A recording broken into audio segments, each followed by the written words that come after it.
Today on Sekulow, the White House press secretary says they're cleaning up Trump's mess by building more sections of the Trump border wall.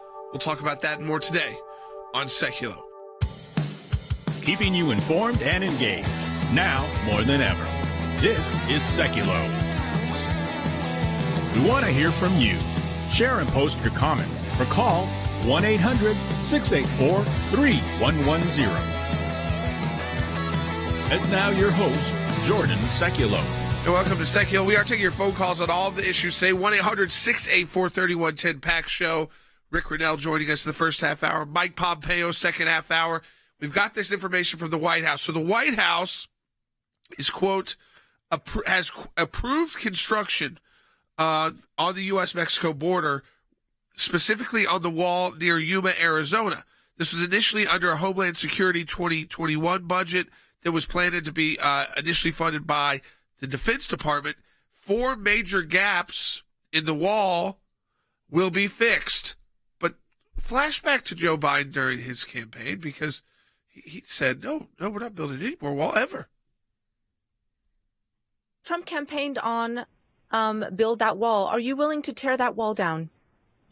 No, there will not be another foot of wall constructed in my administration. So, Logan, they're going to have to play word games, which they're already starting to. We'll play more from that when we come back from the first break with the White House press secretary and watch how she's trying to act like, you'll love this. The wall is still bad. So we'll get into that. But the idea here that you make these bold claims, never going to do, not another foot, and now here you go, you're filling gaps in one spot of the wall that's had some significant problems since January. 160,000 people have illegally crossed. We've seen this on repeat. If it had a Trump name on it, just if it was a Trump project, it was immediately deemed poor or bad or a bad decision. And what is that? What has happened with that? They've had to reverse that over and over again. They've had to go back and go, oh, we were wrong. Yeah, we left things unfinished, and maybe that wasn't the best bet. Maybe we should have at least wrapped up these projects, because you have situations like this. We're certainly going to play more, and you're not going to want to miss some of these clips that came out from, again, that press briefing. Because, again, it's all word games. It's almost comedy when you listen to it, because it sounds so ridiculous when you know what they're doing right now is going to fix this big problem that's happening. But of course they're saying, we're not finishing it. We're not fixing it. We're just doing, and again, just trying to use their spin, as the press secretary, probably has to do at this point, to try to make it seem like they're still betting on their campaign promises. Yeah, that's right. And their spokespeople, it's like they're not even up to speed on the decisions being made on this wall. So when they get asked about it, they downplay the effectiveness of the wall. Well, if it's not effective, why fill in the gaps? Maybe because in Yuma, Arizona specifically, that is the most active area of illegal immigration. When there's an area of active illegal immigration, there's also an area of active, more criminal activity, not just the illegal crossing, drugs, human trafficking, trafficking of minors, sex trafficking, all the illicit activities that come along with porous borders. The whole idea the Trump administration in their first 4 years was trying to get a grasp on for our country so that we could effectively have a border on the south that we could contain and that we could control.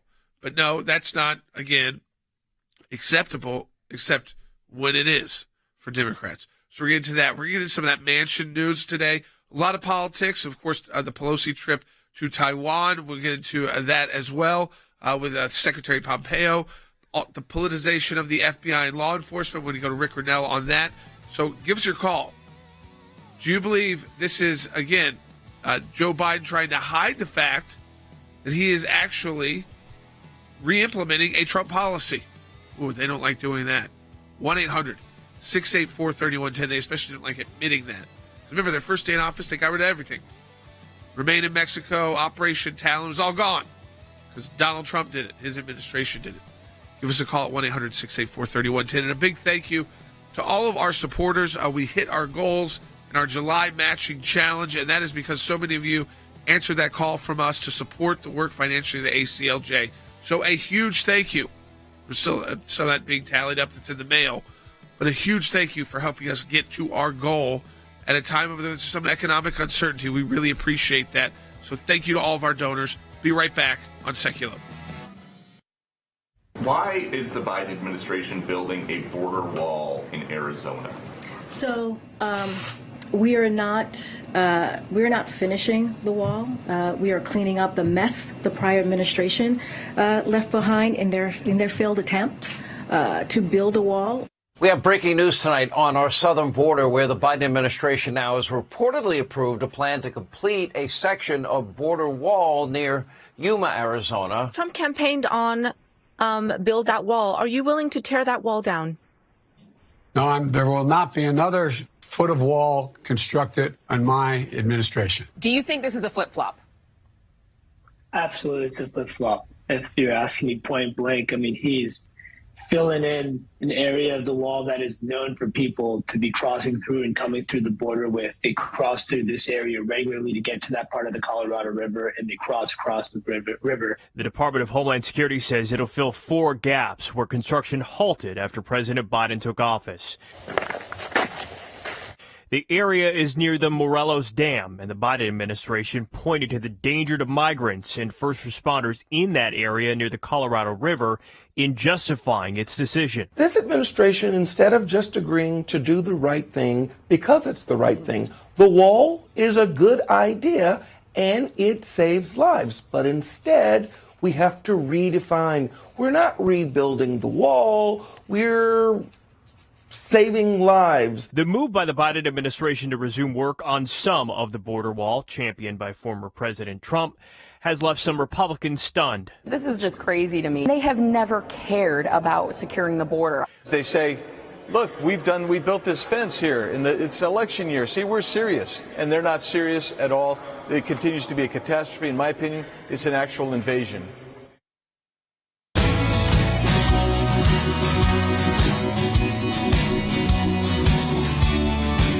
So he played for you, Joe Biden, during his campaign, saying not another foot of wall. We know now the Biden administration is, in fact, putting in more wall. They're calling it major gaps in the wall.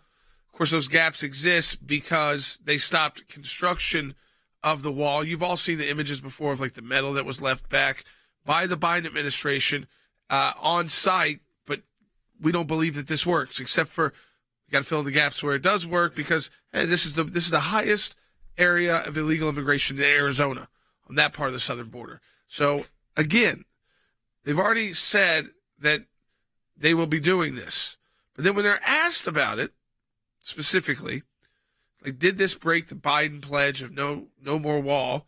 Take a listen to White House Press Secretary Karine Jean-Pierre. And on another subject, why is the Biden administration building a border wall in Arizona? So we are not finishing the wall.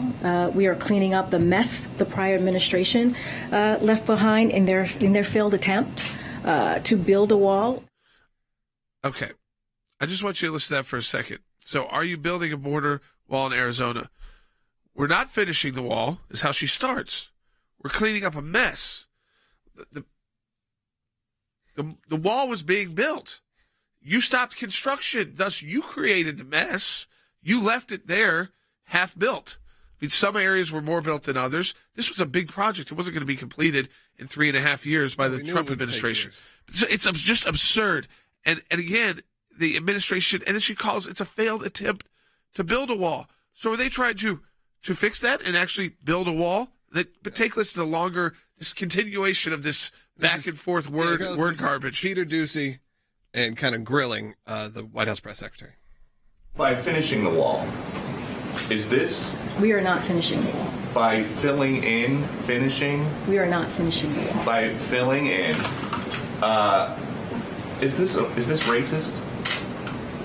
Because in 2019, when the former guy was proposing a wall, you said that it was his racist wall. So how is this any different? I'm just having a hard time understanding how this is any different. I'm not even sure how you get to your first question, to this question that you just asked me. I will say this: a border wall. I'm answering your question. A border wall is ineffective use of taxpayer dollars. So why not, instead of filling in the gaps, Logan? And I'll ask you this, folks: 1-800-684-3110. If they really believe it's ineffective, if there's gaps in this wall area, why not take the wall down? Yeah. Why fill in the gaps? Yeah, feeling it's ineffective and racist. And I feel like having a crew come out with a bulldozer probably a little simpler than the construction of a, because you saw it was a kind of complex way they were building the wall. It was not done just like because you needed to be able to visually see through it to protect your there's and not be able to scale it for people watching. You can't scale it, but also that our border patrol and ICE agents could see through it still, so that you couldn't have people like throwing over things and also shooting. And there's all sorts of law enforcement reasons built that way. They are finishing parts of the wall. That's the truth. They are. I don't think that they are going in and going to add another 100 miles. I'm not trying to say that. But what they are doing is, and what fights back against their narrative, Logan, is she tries to say over and over it's ineffective use of taxpayer dollars. And yet, obviously, that wall in Yuma was working enough to where they said, you know what, let's fix the gaps that were not yet done, because this is working and there's too much illegal immigration here. 160,000 encounters since January. Yeah, it's absurd. I think when you hear these comments, it really does bring to light not only the double speak that's coming out of this White House. It's disturbing. It's like they're treating you like you're stupid. You can't listen. You can't understand words. And this is always what happens with Democrats. You see it even with the way that Kamala Harris speaks or the way that President Biden speaks. They speak in a way that's almost trying to oversimplify things or make it seem like the American people can't fully understand. If they came out and said, look, the border wall, we don't want to proceed with the project. However, we decided to finish up these areas due to X, Y, and Z. Instead, it's doublespeak. Instead, it's saying, we're not finishing the wall. We're not doing this. We're not going to come out here and do this. It's still a racist, ineffective use of taxpayer dollars. But we are going to fix some problems that we made. And again, taking no blame themselves, not saying that they had anything to do with the problems. They don't answer any questions. It's absurd, it's disturbing, and it's comical, as I said, to hear it, because we can all decipher what she's trying to say. We can all decipher what the White House really means, and they pretend like we can't. And that's maybe the most frustrating part as an American listening to this, is they treat you like you're a baby. They can't understand why things have to happen or that when mistakes are made. And how do you feel? I would like to hear from you. 1-800-684-31. Do you feel talked down upon by this press secretary and by this administration? I do. I feel like they're trying to trick everyone. Give us a call, 1-800-684-3110. Yeah, and then it gets worse. Peter just has one more question. And like Logan was saying, these oversimplified answers that aren't even about the question. Take a listen by 23. President Biden, when he was a candidate, said there will not be another foot of wall constructed in my administration. Yeah. So what changed? We are not finishing the wall. Was not his question. His question is not another foot. Her answer is we're not finishing the entire wall. None of us think that Joe Biden is going to go in there with Secretary Mayorkas and finish the entire wall. That would be way too much, right? Like that'd be like going back to Remain in Mexico or going back with Operation Talon. It has to be Joe Biden's way. So her response is not, again, fixing, because fixing means working. You fix things that were working and that you want to work again. If something is broken that you think was ineffective, you don't fix it. You throw it into the trash. You take it down.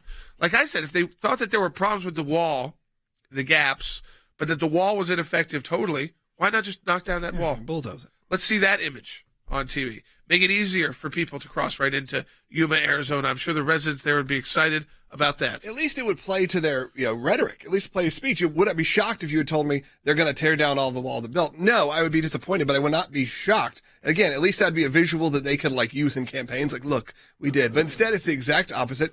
Because what happens is when people get into power and they get into the White House, they see the actual problems that are there and realize that most people are trying to do the right thing. And whether you disagree with a policy or not, at the end of the day, a lot of people are trying to do what's best for the American people, whether you're a Republican or whether you're a Democrat. But in this instance, they can't admit defeat. They can't admit when there's a problem, and they have to come up with some spin, specifically if it is something that has a Trump tie to it. And that has been maybe the biggest problem with this administration is you couldn't take anything that came from that administration that was good. You couldn't even take a program on. I understand that this one is controversial because the wall was you associate Donald Trump when you associate with the border wall.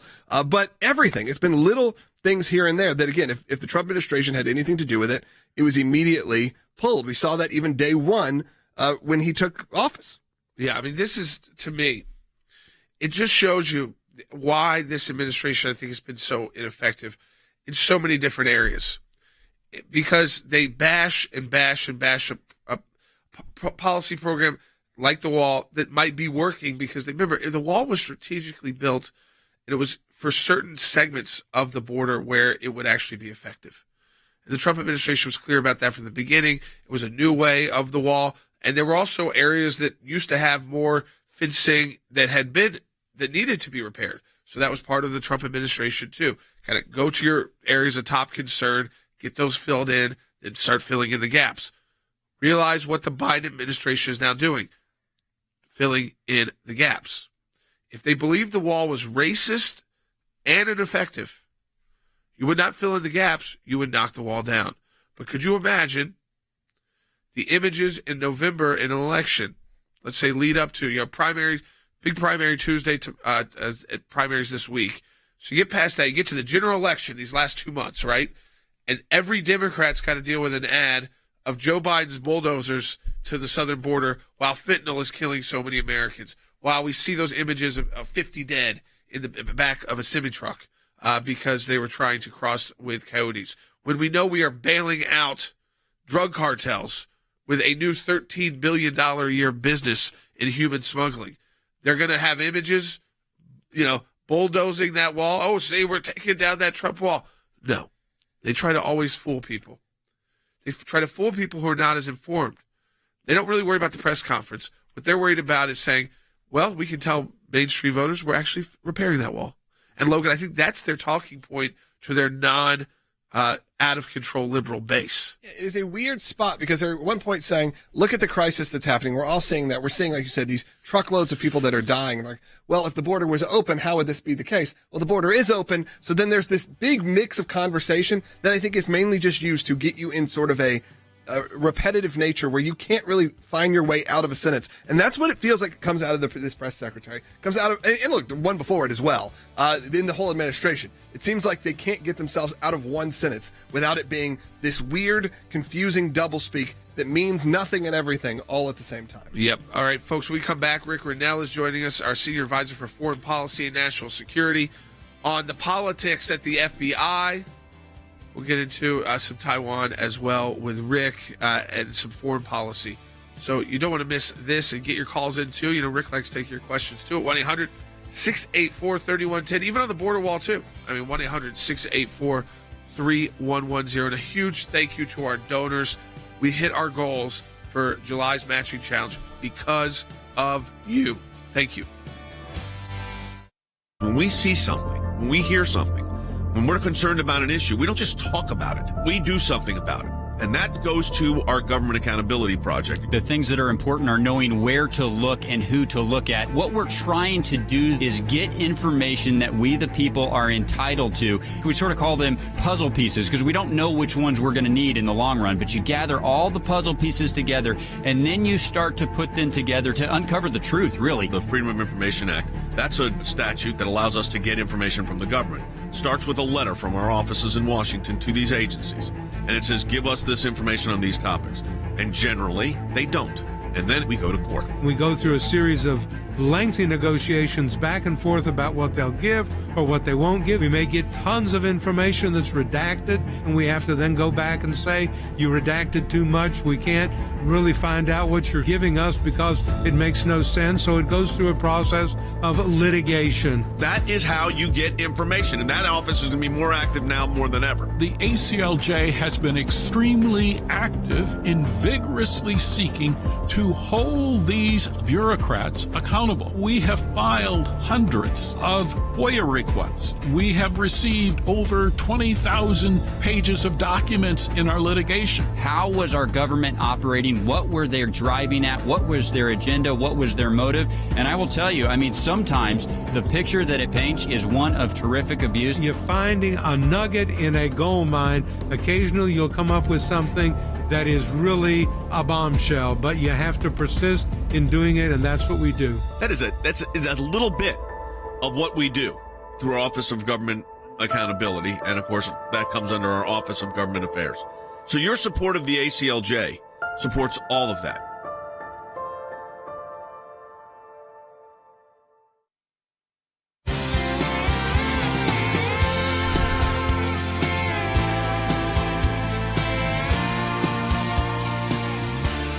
All right, welcome back to Sekulow. It's a double talk on the wall. We'll get back into some of that. 1-800-684-3110. Rick Rinnell, Senior Advisor for Foreign Policy and National Security, is joining us now.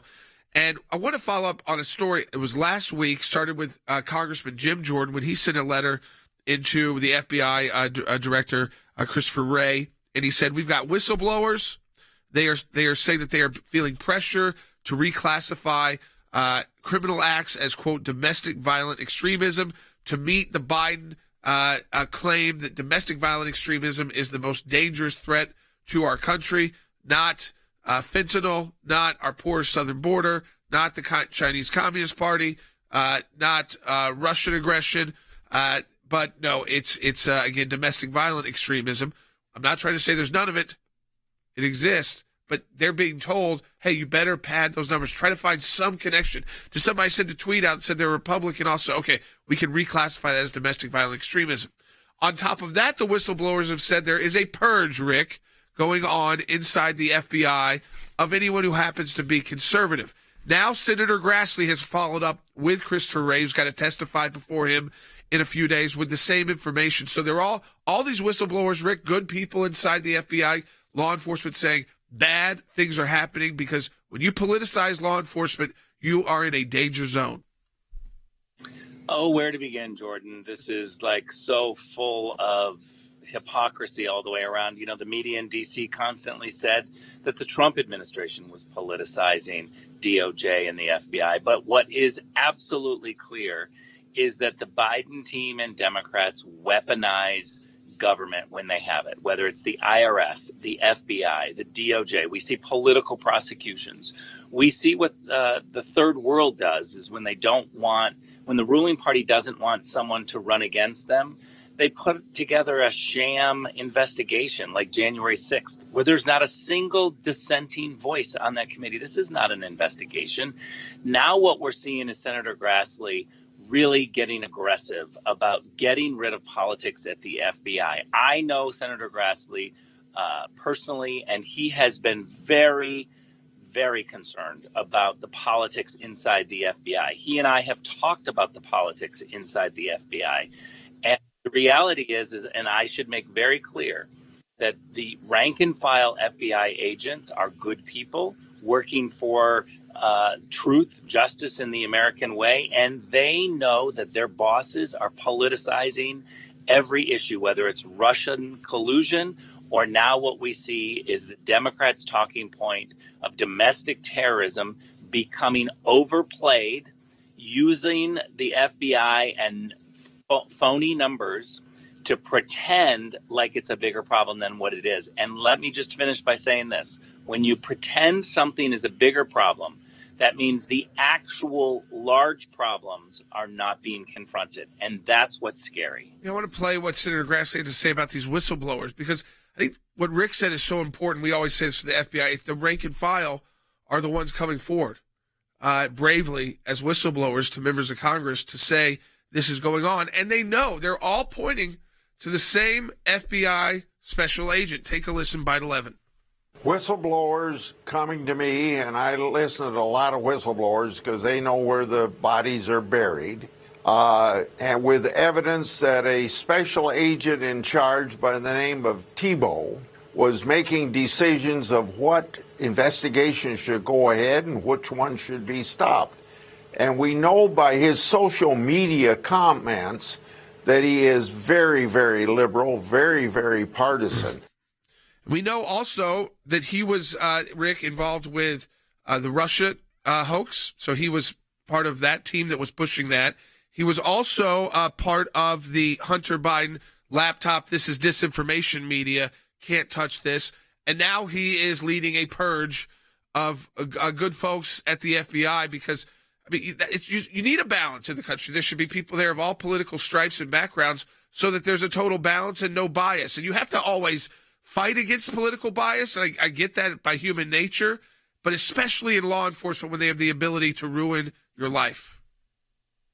Well, what is really frustrating in this is that this individual has been at the center for every single partisan fight, and we know he's a progressive Democrat. He is a vocal partisan and proud partisan.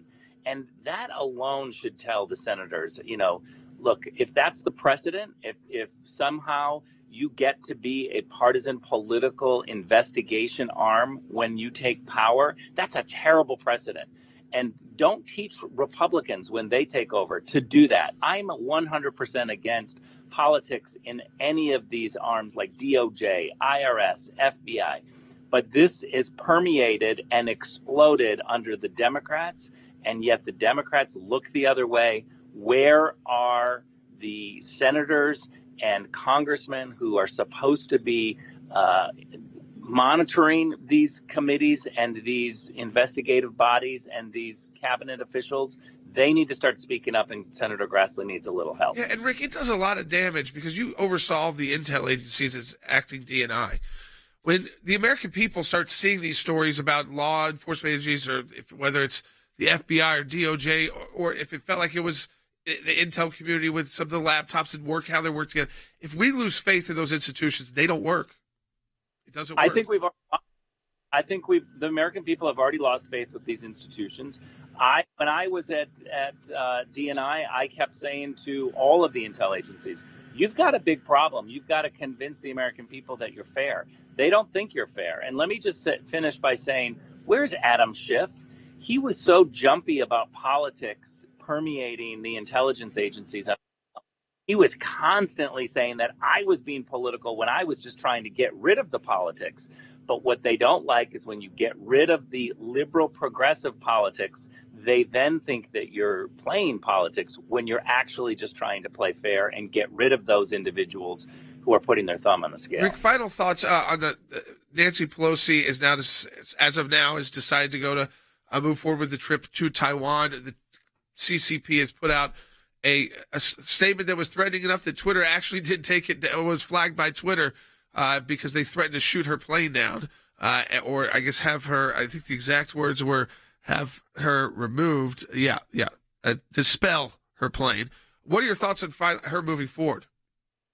Look, I'm concerned that this is played out publicly. She should have just gone to Taiwan and not worried about what she's saying publicly, but playing this out with the Chinese in such a vocal and big way, I think is a mistake. Just go, show that we have allies and that we're not going to be beholden to what the Chinese tell us to do. They can't veto our foreign policy. Rick, as always, we appreciate all of your insight there, especially, we cannot have these institutions. We have to somehow, they have huge problems. And we've talked about this significantly for years at the DOJ, at the FBI, and President Trump was just in the process of draining that swamp. And to drain it, he had to also deal with what came with that, which was special counsels and impeachments because of firing the FBI director, which is, where it all starts at the top. Who's setting the tone for these special agents to put their politics into their law enforcement job? It is wrong is not strong enough of a word. It's really un-American to have these institutions take partisan positions at all. Second half hour coming up. You can learn about all these issues at ACLJ.org. We'll get a little bit more into China with Secretary Pompeo as well in the second half hour. You don't want to miss it. We'll be right back.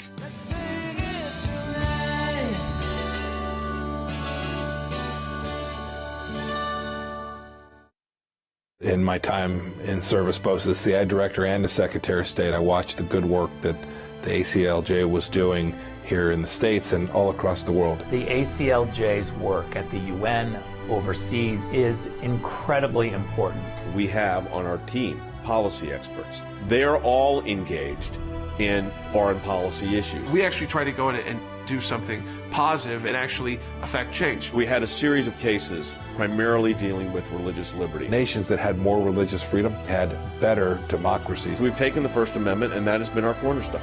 It's to defend the rights of people of faith. We not only hold our government accountable, but we hold other governments accountable. You have to actually be committed to fighting it out, or else you'll never win. Your support of the ACLJ enables us to do all of this. Go to aclj.org today. That's aclj.org. Keeping you informed and engaged. Now more than ever. This is Sekulow. And now your host, Jordan Sekulow. All right, welcome back to Sekulow in the second hour of the broadcast. We're going to get into a lot more here with the China trip because of the threat made by China to Nancy Pelosi going. And we just talked to Rick a little bit about it. We're going to talk a lot more about it with former Secretary of State Mike Pompeo because I think Rick is right. It'd be better if she just went. It hadn't been this whole public scene and see kind of what would the Chinese response be. But now trying to say, if she goes in and she's got fighter jets with her, we're going to take that as an active military situation. And the quote from their tweet that they put out, it was actually flagged by Twitter, which was surprising to all of us, was that they would forcibly dispel Pelosi's plane. That's the language used. If she was at all escorted by fighter jets to protect her from exactly that threat. So again, this trip is supposed to be moving forward, and I'm sure that until it exactly happens, they're going to continue the threat. So we'll talk about that with Secretary Pompeo when we come back. But I want to go to the phones at 1-800-684-3110 because we've got some questions on the border as well as what we were just talking about with the FBI. Let's start on the border with Lee in New Mexico on line 1. Hey, Lee. Hi, thank you for taking my call. I've noticed that the Dems are doing a lot of things, little things, to try to sway the vote. And so I think the border things that they're doing, the little fixes down there, it's nothing of any consequence, but it's going to sway some people to say, oh, they finally got it. Well, I think that what it has to do with the border, it's a twofold situation. On the one hand, they would like the uninformed voter. So people who might show up for the midterms, but, again, that's usually a little bit more of an informed voter. But, they're not they're doing it because there's a lot of pressure and a lot of campaign activity. And if they just hear in a headline on CNN or these other news outlets, oh, he's fixing up the border wall. That's what Joe Biden would like those voters to know. Now, to his own base, he's got to stick with, like his press secretary says, which is, we're not building any more wall. The wall's ineffective. If it was ineffective and you had gaps, you would take down the wall. You don't fix something that you thought was totally ineffective, or you fix things that are broken that you want to work again because you want them to work. You don't fix things that are ineffective and then claim that you're not building any wall. Let me go back to the phones one more time. Let's go to Sean in Tennessee on line 2. Hi, Sean. Hi. Thanks for taking my call. Appreciate you guys and the work that you're doing, the efforts. Just a perspective on all of this. I think this is obvious to all of us that there's a playbook that the Democrats are using, and we as you listen to them talk, they're not even hiding it in their language anymore. The previous caller talking about the FBI, when you weaponize one of the federal law enforcement branches of government that is supposed to be completely nonpartisan, completely neutral, and it seems to me that it comes right out of their playbook with the border, with the immigration issues, all of the issues that they are going down the list and checking all their boxes, including doing away with the filibuster, packing the Supreme Court. They are anti-American, and their playbook is driving us in that direction. They're not even hiding that anymore. I just want to hear what your comments are on that. Yeah, I think that it's they are trying to shift what the American people see as acceptable in a different country. They want to shift this idea that it's acceptable to politically target those bad actors because all those people worked with Donald Trump. So it's okay to have FBI raids at their house. It's okay to have FBI agents pressuring other agents, frontline employees, and law enforcement agents to reclassify real crimes for political purposes, to reclassify what kind of crime they were, or to try and purge out the conservatives inside the FBI. So that, it's a Democrat, liberal law enforcement agent? I mean, that is totally anti-American, as you said. But we have to fight back against it. We know that bureaucracy, that's exactly what they want. Again, let me just thank everybody, if you're just joining us for the second hour of the broadcast, who donated during our July matching challenge. We reached our goal, passed our goal, because of you. So a huge thank you from all of us at the ACLJ. We'll be right back on Sekulow. House Speaker Nancy Pelosi is expected to visit Taiwan during her high-profile trip to Asia. Another report cites a senior U.S. and Taiwanese official. It's still unclear, though, when this visit will happen. It comes despite warnings from China to the U.S. not to interfere with Taiwan. No one should underestimate the determination and ability of more than 1.4 billion Chinese people to defend its national sovereignty and territorial integrity. I hope the country concerned will see this clearly and not play with fire. I think it's great that the speaker is going to visit Taiwan, and I think it highlights something that, the Xi Jinping in particular, the hardliners in China, can always resent the fact that Taiwan was able to have some sort of autonomy and be very successful in their own right. After the communist victory in 1949, the US did not recognize the new People's Republic in Beijing, instead maintaining diplomatic relations with Chiang Kai-shek's nationalists in Taiwan. But in 1979, the US established official ties with Beijing and closed its Taipei embassy. But the US continued unofficial channels with Taiwan, committing itself to the status quo and ensuring that the island can defend itself. That strategic ambiguity has been at the heart of cordial but tense relations between Beijing and Washington. That's why the US administration has warned against a Pelosi visit. But the speaker has been a staunch critic of China. We've been told for 2 days now that there's freedom of speech in China. Back in 1991, she unfurled a pro-democracy banner in Tiananmen Square. Once it was pretty clear she wanted to go there and intended to go there, you can't pull that trip down because the Chinese Communist Party sends out some third-rate propagandist to threaten her or to threaten the United States of America. A lot of people might say, what exactly is there to be gained out of this visit? And is it being done simply out of principle? The stakes are incredibly high, and we're going to be watching those developments very, very closely over the next few days.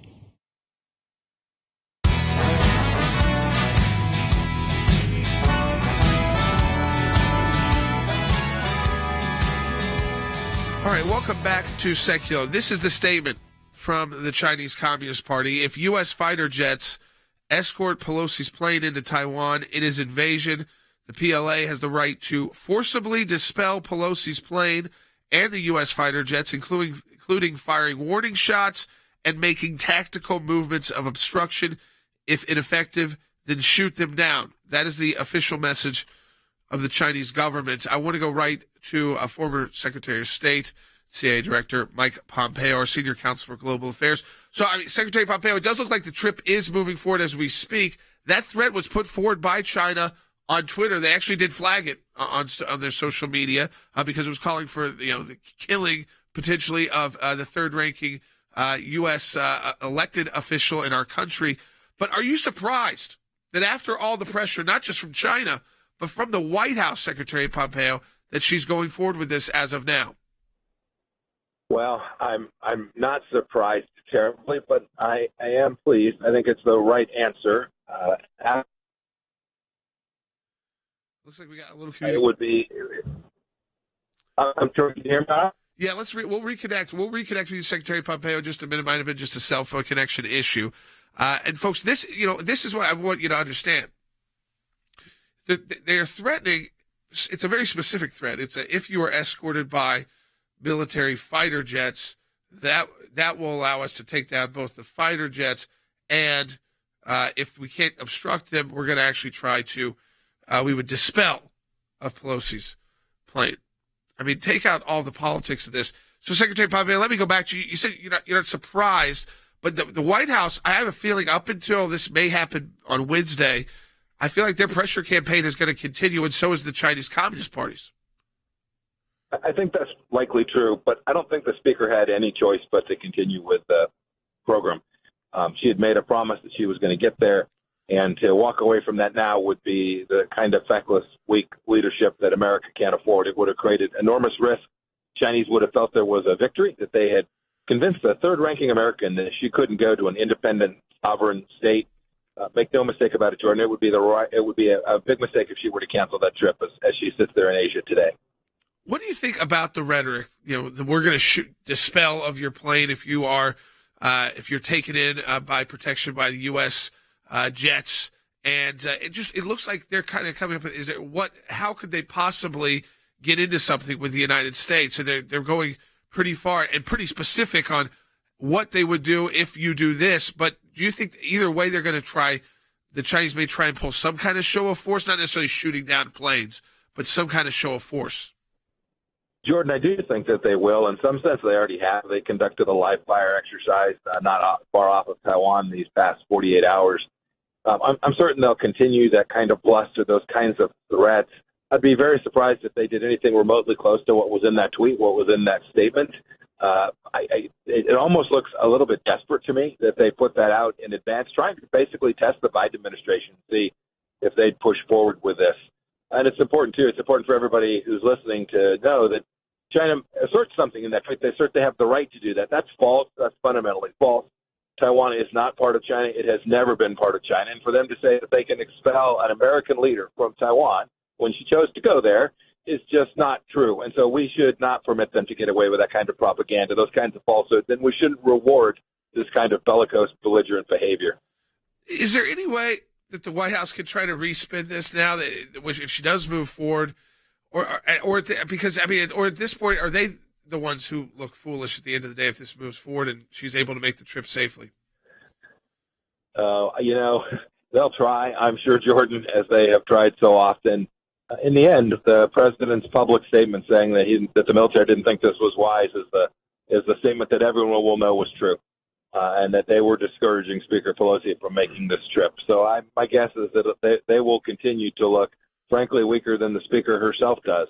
I hope that we're taking all the right precautions. I hope that we're proceeding just as we would have proceeded had that statement not been made. So we have all kinds of security protocols. We should follow them. We shouldn't do anything that exceeds that. We shouldn't do anything less than that. We should treat this as we do with all senior leader trips from American senior leaders. You know, you tweeted this morning, this is something we've been looking at too, especially at ACLJ and ACLJ Action, is that CCP, the Chinese Communist Party controlled entities, buying up American farmland near U.S. military bases. So you got two issues there, control of our food sources and spying on our military bases.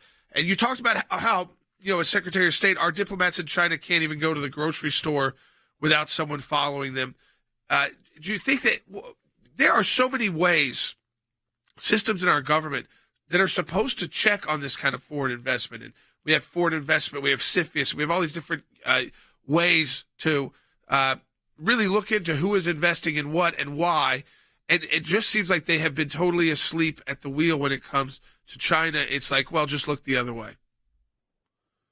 This is what I think we've spoken about before, Jordan, is that their language, their rhetoric, their tough on China rhetoric is not being delivered upon in their actual execution. To allow a project this to move forward is really bad for every American citizen, not just those in North Dakota, not just our service members, but for all of us.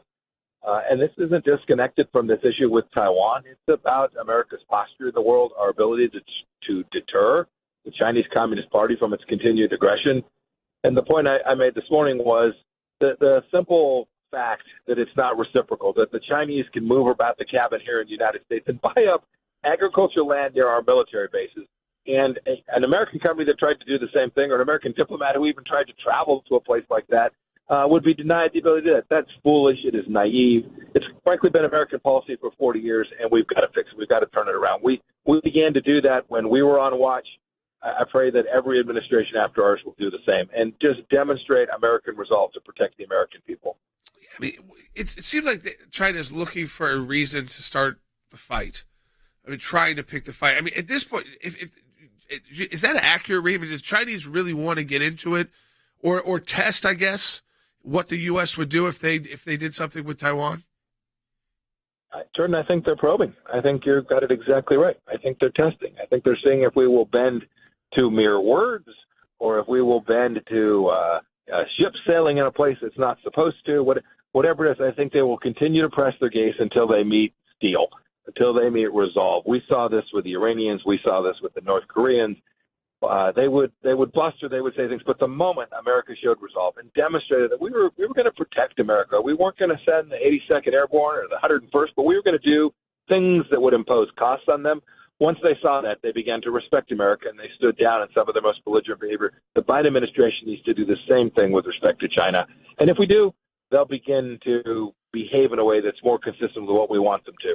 One item unrelated, but tomorrow, the final for you, in Kansas, your home state and where you represent as a member of Congress, the individuals, not their legislature, but individuals can go vote, and they can vote yes on the value them both amendment. They're kind of the first state in the country where it's not just legislators or courts or elected officials having a say on this post-Roe world, but in Kansas, they're going to kind of lead the way on who's more engaged, and I think it's going to be a very close vote, we know, tomorrow, and I know you're encouraging people to get out the vote there.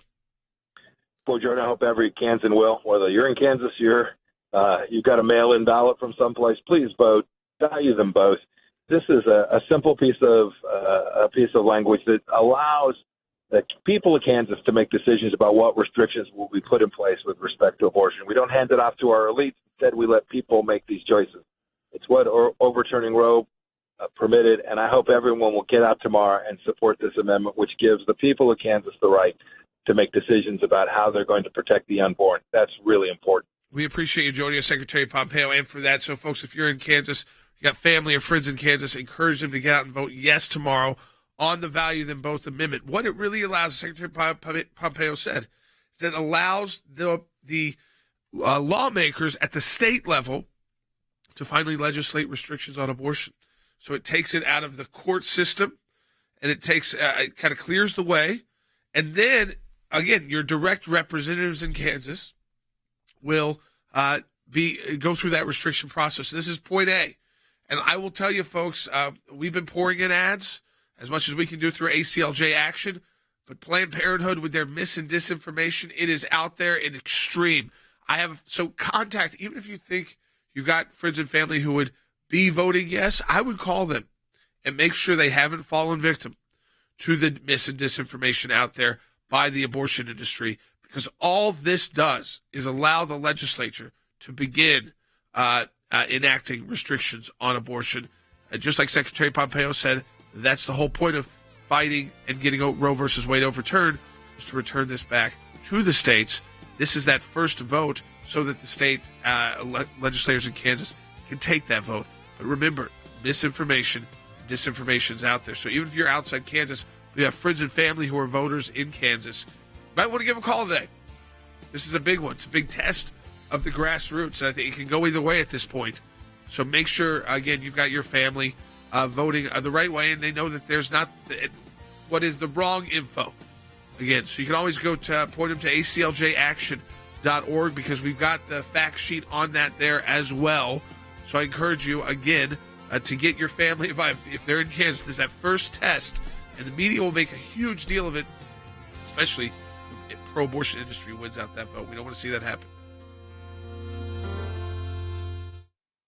Thanks to your support of the ACLJ, we have had many victories. The report is coming out. It shows that not only did Tea Party groups get more scrutiny, but so did a host of other conservative groups. It was something that no one could believe our government was even capable of doing, and now they were admitting it. It's one of the most significant wins in the ACLJ's history. To take on the IRS and win, for the ACLJ, life has always been a top issue. Barbara, I am here at this site because there are thousands of people and millions across America that say abortion's murder. When you're fighting for the life of the unborn, you're on the right side of history, you're on the right side of law. These are young people in their 20s and 30s that are doing this, are fighting for life to beat back the abortion juggernaut. It's very important that we remain hopeful that the courts that the Trump administration was able to impact will give us good rulings that are based in law and sound reasoning. This is one of the social issues we're winning. There are historians that point out that religious persecution is at its highest level since the first 3 centuries when the Roman Empire led religious persecution. A mid-state pastor's family is fighting to bring him home. We are getting my husband after 7.5 months.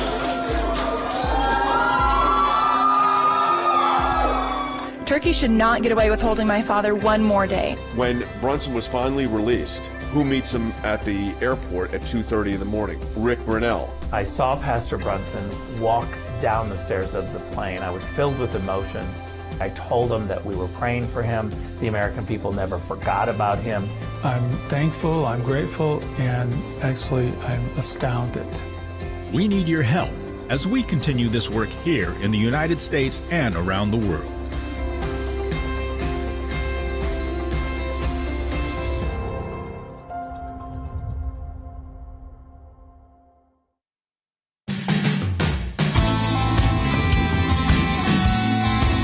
It's a never-ending saga, right, that Democrats deal with, Republicans deal with, which is this Joe Manchin power focus that he has at least through a few more months, because I'm hoping he doesn't have this kind of power after the midterm elections. Let's just say this.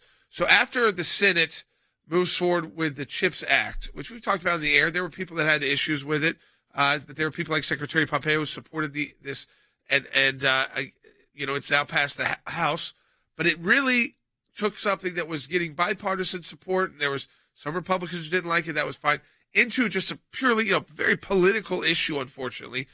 Not because of the CHIPS Act itself, there were issues in that, but because immediately upon passage in the Senate of the CHIPS Act, Joe Manchin came out with a mini Build Back Better.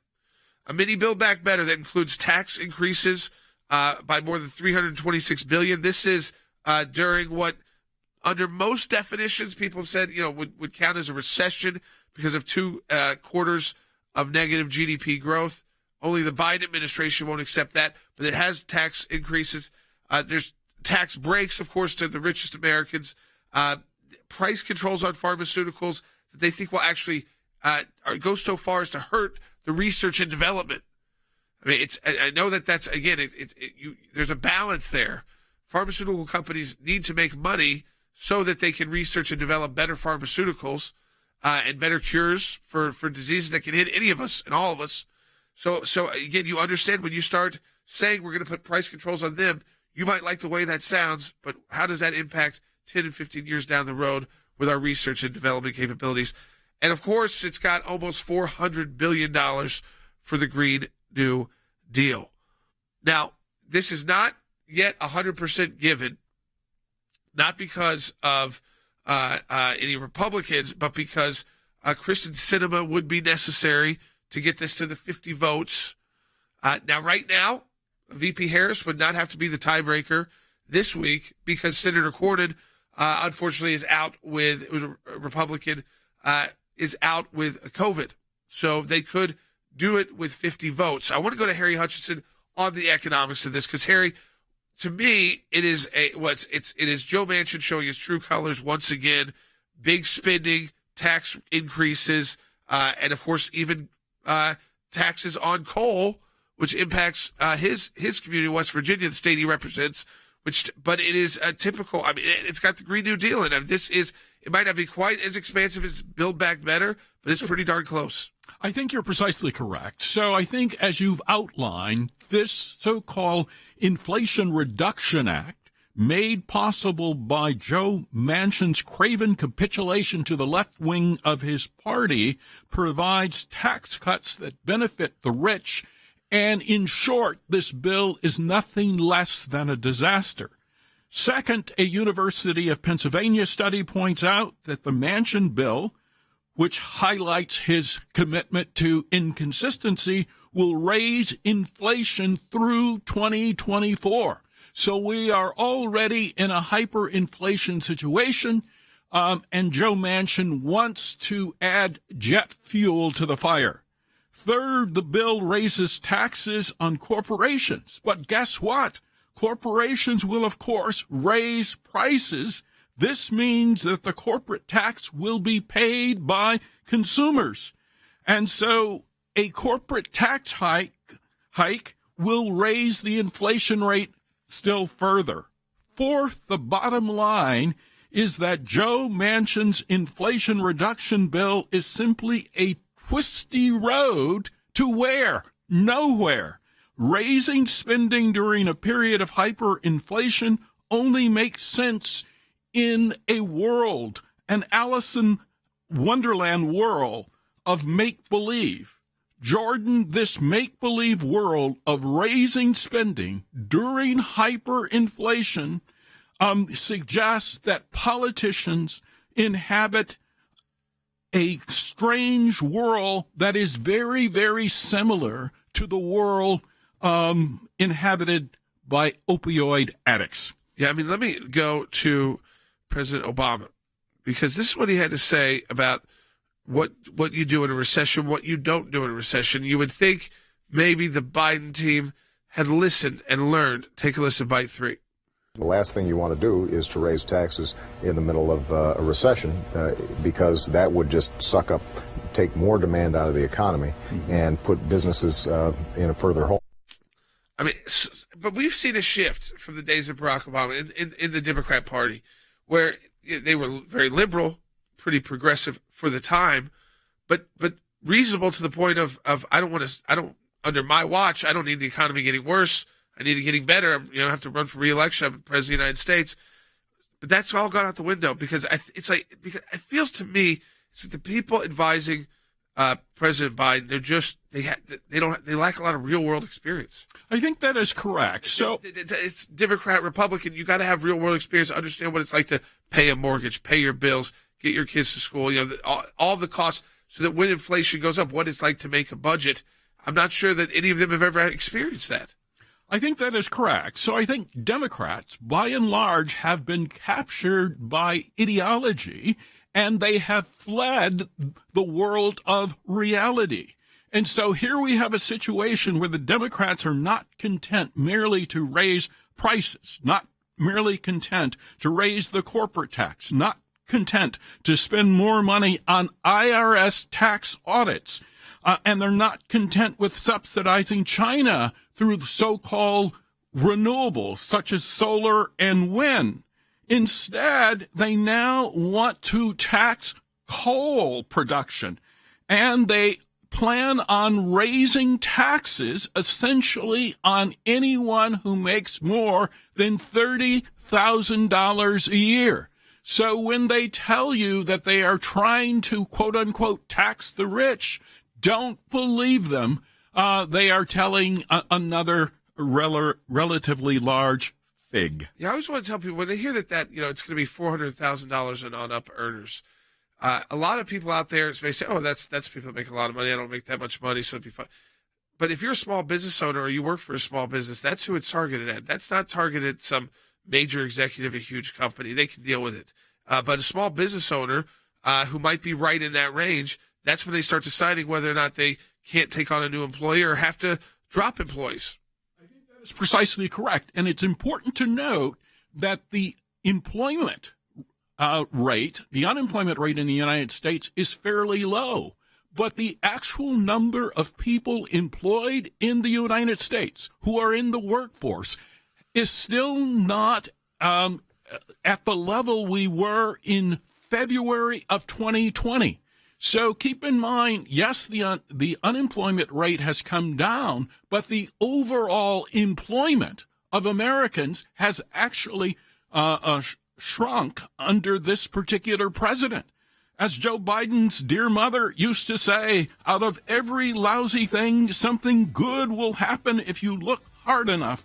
At the end of the day, the Democrats have decided to essentially, in my opinion, attempt to destroy the U.S. economy in order to satisfy their ideologues and their base. So the question is, folks, on this one, in the Senate, is where will Senator Sinema be? They still have to get the 50th vote.